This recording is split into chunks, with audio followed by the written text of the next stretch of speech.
Bienvenue à toutes et à tous. Aujourd'hui, on se lance dans une exploration assez profonde de certains enseignements chrétiens basés sur des leçons de disciples d'Andrew Wommack et Don Clureau.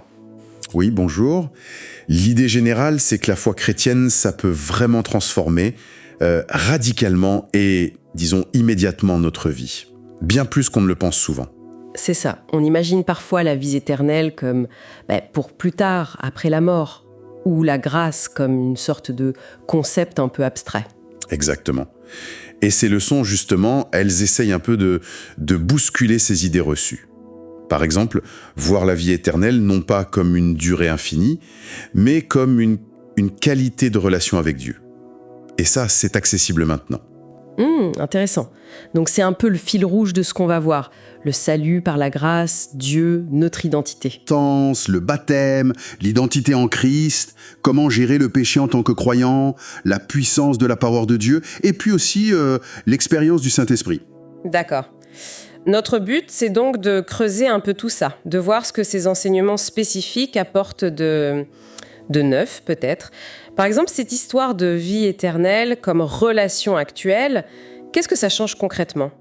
Alors, si on commence par là, la leçon 1 met vraiment l'accent sur Jean 17, verset 3.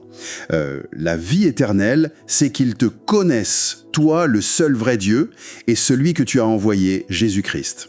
Ah oui, le verbe clé, c'est connaître, pas juste exister. Voilà, c'est ça. Spirituellement parlant, tout le monde existe éternellement, d'une certaine façon. Mais la vie éternelle biblique, c'est cette connaissance intime, cette relation avec Dieu. Donc c'est pas juste une destination future, c'est une expérience qu'on peut avoir dès maintenant, comme le dit 1 Jean 5, celui qui a le Fils a la vie. C'est au présent, hein ? C'est ça. Ça déplace le focus. Le but premier n'est plus seulement d'éviter l'enfer, même si c'est important, mais d'entrer dans cette connaissance, cette relation profonde avec Dieu, dès aujourd'hui. Et Jésus dit dans Jean 10.10 qu'il est venu pour qu'on ait la vie, et la vie en abondance. Oui, une vie pleine, riche, maintenant. Le péché, c'était justement la barrière qui nous coupait de cette vie relationnelle avec Dieu. Et c'est là qu'intervient la grâce. La leçon 2 en parle beaucoup. Ah, la grâce.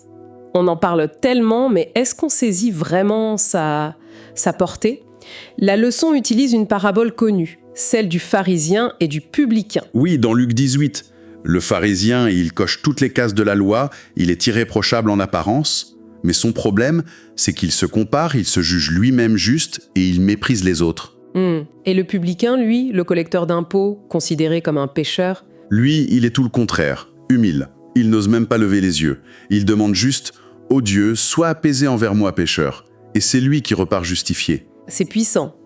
L'enseignement est clair, ce ne sont pas nos bonnes actions, notre propre justice. Non, c'est l'humilité.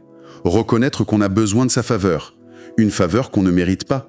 C'est ça la charis, la grâce en grec. Et la justification, être déclaré juste, c'est donc un cadeau, un charisma. C'est un résultat de la grâce. La leçon 3 creuse ça. La différence entre notre justice humaine, basée sur l'obéissance, et la justice de Dieu. Exactement. Romains 3 dit que cette justice de Dieu, elle est révélée sans la loi, en dehors de nos efforts. Et on la reçoit par la foi en Jésus. Pourquoi ? Parce que Romains 3, 23 dit « Tous sont péchés. Notre propre justice, elle n'atteindra jamais le standard divin. » On a besoin d'une justice parfaite, celle de Dieu lui-même. Et elle nous est offerte, gratuitement. C'est ça. Essayer de la gagner par nos œuvres, c'est, comme le dit Galates 2, c'est annuler la grâce. C'est un peu absurde, non ? Recevoir un cadeau immense et vouloir absolument le payer. Oui, c'est une bonne image. Abraham, c'est l'exemple type donné dans Romains 4. Il a cru Dieu. Et ça, sa foi lui a été comptée comme justice, pas ses œuvres. Et cette base de la grâce, ça change aussi notre regard sur la repentance, dont parle la leçon 6.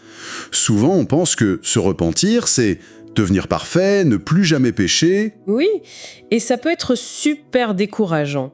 Mais la leçon propose une autre définition. Plutôt un changement de mentalité, un changement de cœur, qui mène bien sûr à un changement de direction. Se détourner de ses propres chemins pour aller vers Dieu. C'est pas la perfection immédiate, mais une réorientation. Voilà. L'histoire du fils prodigue dans Luc 15 l'illustre bien. Le fils, il revient à lui-même, il réalise son erreur, il change d'avis sur sa vie et il décide de retourner chez son père. C'est ce déclic intérieur qui compte d'abord. Et le père, il court vers lui, il l'accueille sans condition, sans reproche d'abord. Ça montre un Dieu qui désire ardemment la réconciliation. Tout à fait. La repentance, c'est ce qui ouvre la porte au pardon et à la restauration, comme le dit Acte 3,19. Et le baptême d'eau alors, dans tout ça?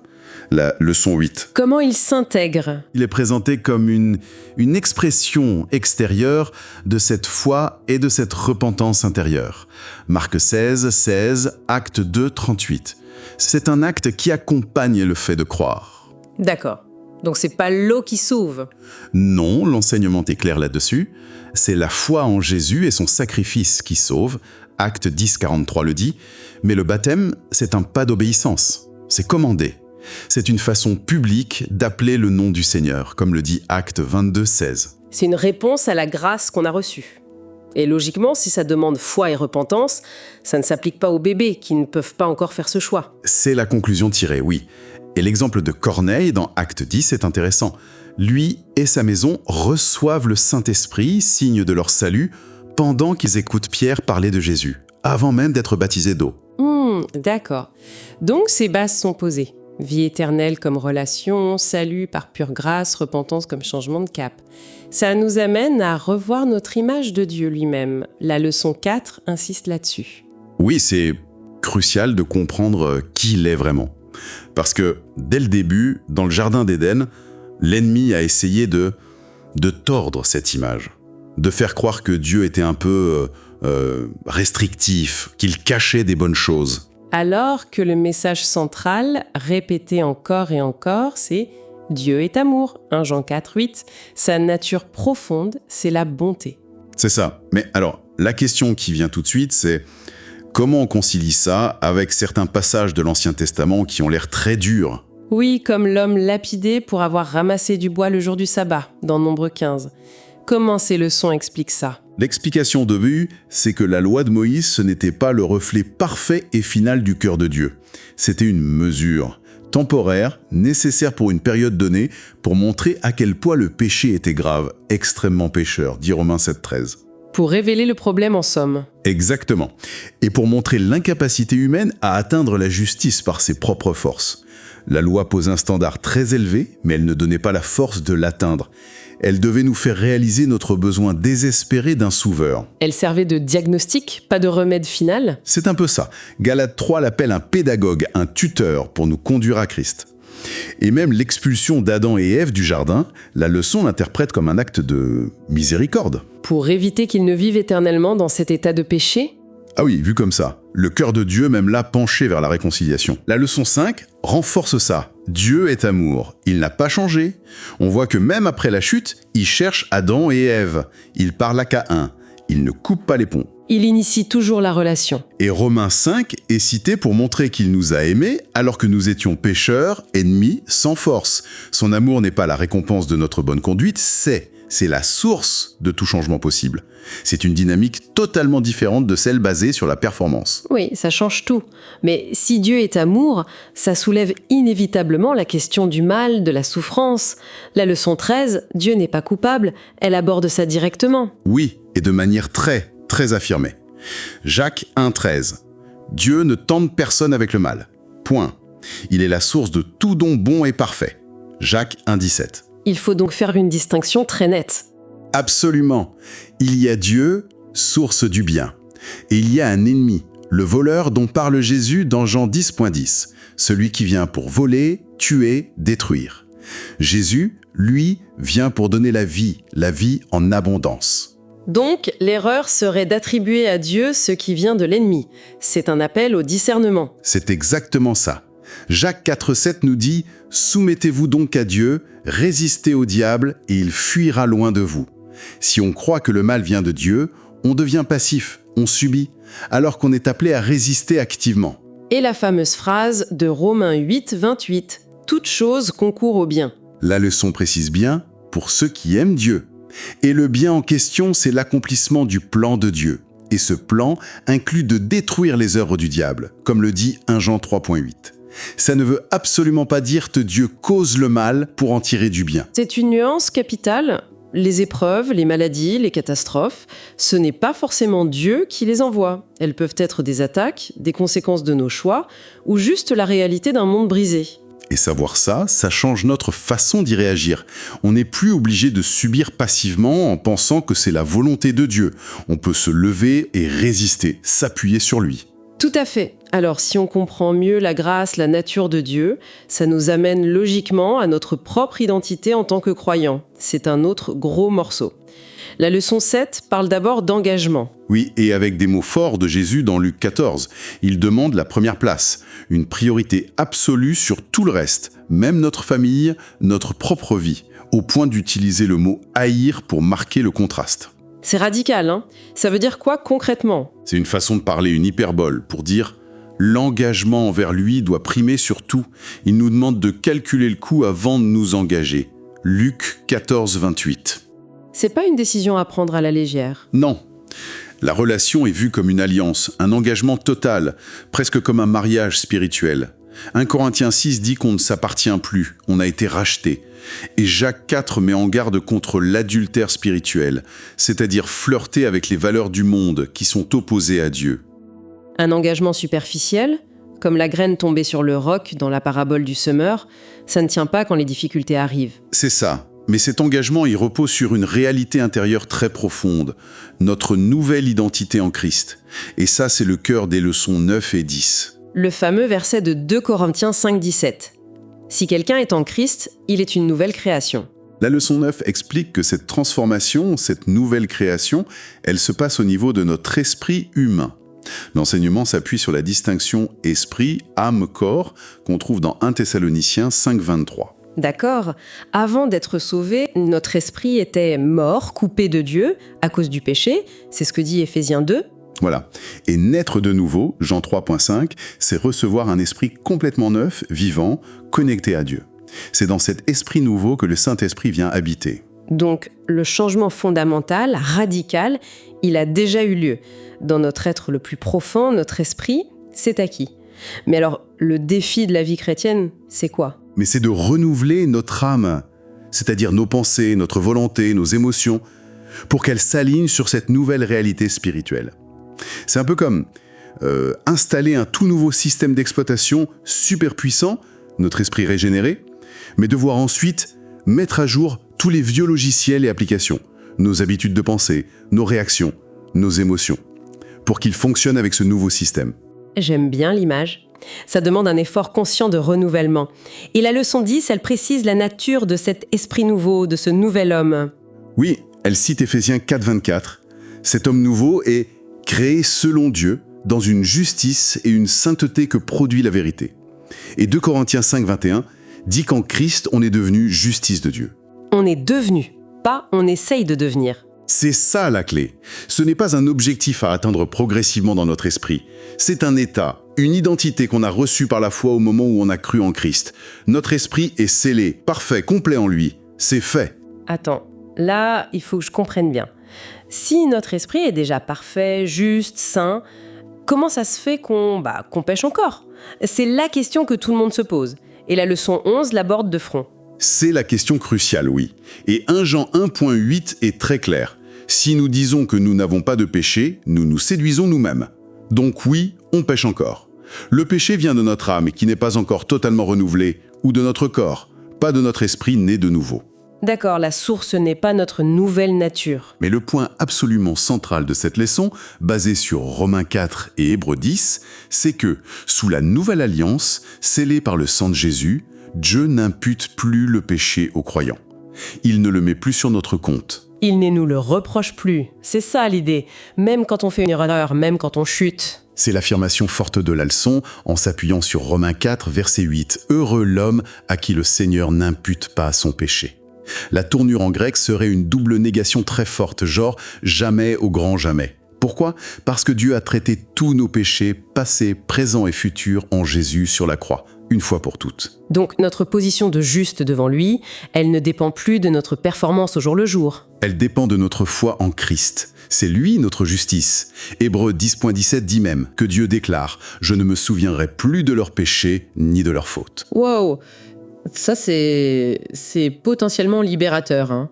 Fini la culpabilité écrasante, la peur de perdre son salut à chaque faux pas. C'est l'objectif. Mais attention, ça ne veut pas dire « super maintenant, on peut pécher tranquille ». Pas du tout. Non, bien sûr. Parce que notre nouvelle nature, notre esprit régénéré, lui, il déteste le péché. Quand on pêche, on est mal à l'aise, attristé, on pêche moins par désir profond et plus par faiblesse, par habitude, par ignorance parfois. Et le péché a toujours des conséquences naturelles dans nos vies et sur les autres. C'est clair. Mais notre relation fondamentale avec Dieu et notre statut de juste devant lui, eux, ne sont plus remis en question par nos erreurs. C'est la foi qui nous maintient dans cette position de grâce. Exactement. Et pour vivre concrètement dans cette réalité, pour que notre âme s'aligne sur notre esprit, il faut se nourrir. C'est là qu'intervient la leçon 12, sur l'intégrité et la puissance de la parole de Dieu. Comparé à une semence dans Marc 4. Oui, une semence qu'il faut planter dans notre cœur, dans notre esprit. Elle a un potentiel de vie incroyable en elle. Jésus dit même que le semeur ne sait comment la croissance se fait, mais elle se fait. Jour et nuit, ça pousse. Il faut juste la planter et l'arroser en quelque sorte. C'est ça. La méditer, comme dit Josué 1.8, laisser la parole renouveler nos pensées. Elle nous donne la foi pour traverser les tempêtes, comme les disciples dans la barque avec Jésus, Marc 4. Jésus leur avait donné une parole. Passons sur l'autre rive. Ils auraient pu utiliser cette parole pour calmer la tempête eux-mêmes. Intéressant. La parole n'est pas juste un livre d'histoire, c'est une nourriture spirituelle, Matthieu 4.4, une arme défensive et offensive, l'épée de l'esprit, Éphésiens 6. Et elle mène à la vie et à la paix quand on la laisse transformer notre mentalité, comme dit Romains 8.6. Tout ça nous prépare bien pour le dernier grand thème, l'expérience et le rôle du Saint-Esprit. La leçon 14 parle du baptême du Saint-Esprit. Et elle dit que c'est une expérience distincte du salut initial. C'est un point qui fait parfois débat. Oui, c'est vrai. Les leçons s'appuient fortement sur le livre des Actes pour étayer ce point. L'exemple des Samaritains, dans l'acte 8, est frappant. Ils avaient cru au message de Philippe, ils avaient été baptisés d'eau, donc ils étaient sauvelés. Mais ils n'avaient pas reçu le Saint-Esprit dans cette manifestation spécifique jusqu'à ce que Pierre et Jean viennent prier pour eux. Et pareil pour les disciples d'Éphèse dans Acte 19. Ils croyaient en Jésus, mais ils n'avaient même pas entendu dire qu'il y avait un Saint-Esprit à recevoir de cette manière. C'est ça. Alors, quelle est la distinction faite par ces enseignements ? Au moment du salut, de la nouvelle naissance, le Saint-Esprit vient habiter en nous. C'est la régénération. Jean 20.22, quand Jésus souffle sur les disciples. D'accord, ça c'est pour tous les croyants. Et le baptême de l'Esprit alors ? C'est présenté comme une expérience, disons, ultérieure ou distincte, où l'Esprit vient sur le croyant. C'est la promesse de puissance pour le témoignage dont parle Acte 1.8. C'est une immersion, un revêtement de puissance. C'est Jésus lui-même qui baptise dans le Saint-Esprit. Et comment on reçoit cette expérience d'après la leçon 15 ? Faut-il faire quelque chose de spécial ? La base, c'est la foi. Comme pour le salut, Luc 11.13 nous encourage à demander au Père combien plus le Père Céleste donnera-t-il le Saint-Esprit à ceux qui lui demandent. L'exemple de Corneille et sa maison dans Acte 10 est clé. Ils ont reçu le Saint-Esprit pendant qu'ils écoutaient Pierre prêcher sur Jésus et qu'ils croyaient dans leur cœur. Donc c'est une réception par la foi en réponse à la parole entendue. Oui. Demander, croire qu'on reçoit, et ensuite il y a souvent une coopération.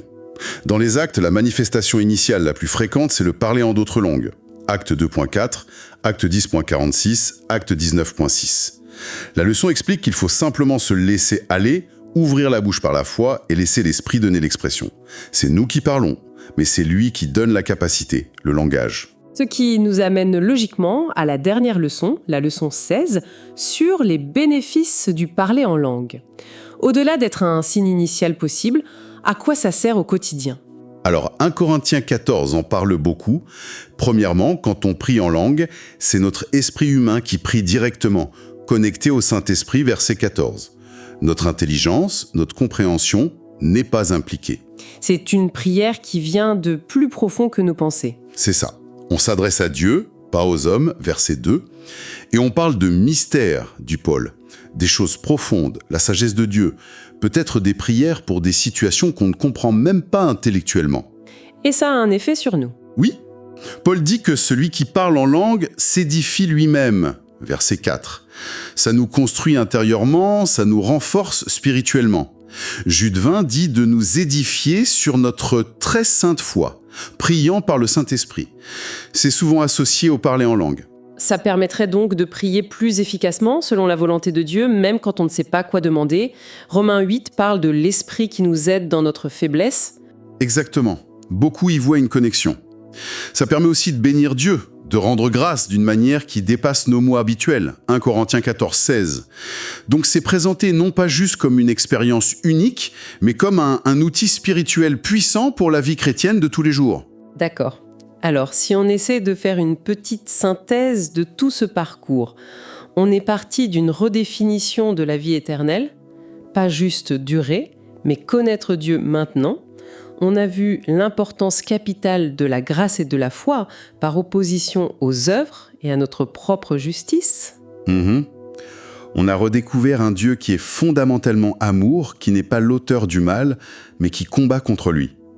On a saisi cette incroyable réalité de notre nouvelle identité en Christ. On est une nouvelle création, juste et sainte dans notre esprit, et Dieu ne nous impute plus nos péchés. Et enfin, on a vu la puissance qui est à notre disposition à travers la parole de Dieu, qui est comme une semence vivante, et à travers l'expérience du Saint-Esprit, qui nous remplit de puissance et nous donne des outils comme le parler en langue pour nous édifier et prier efficacement. C'est vraiment un passage, je crois, d'une vision parfois un peu légaliste ou basée sur l'effort, à une foi qui est avant tout une relation vivante, dynamique. Une relation fondée sur ce que Dieu a fait pour nous et en nous par grâce et activée par la puissance de son esprit. Ça peut répondre à tellement de frustrations, non ?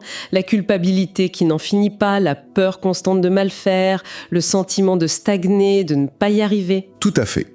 L'accent est mis sur ce qui est déjà vrai de nous en Christ et sur les ressources incroyables qui sont à notre disposition pour vivre cette vie abondante promise par Jésus, ici et maintenant.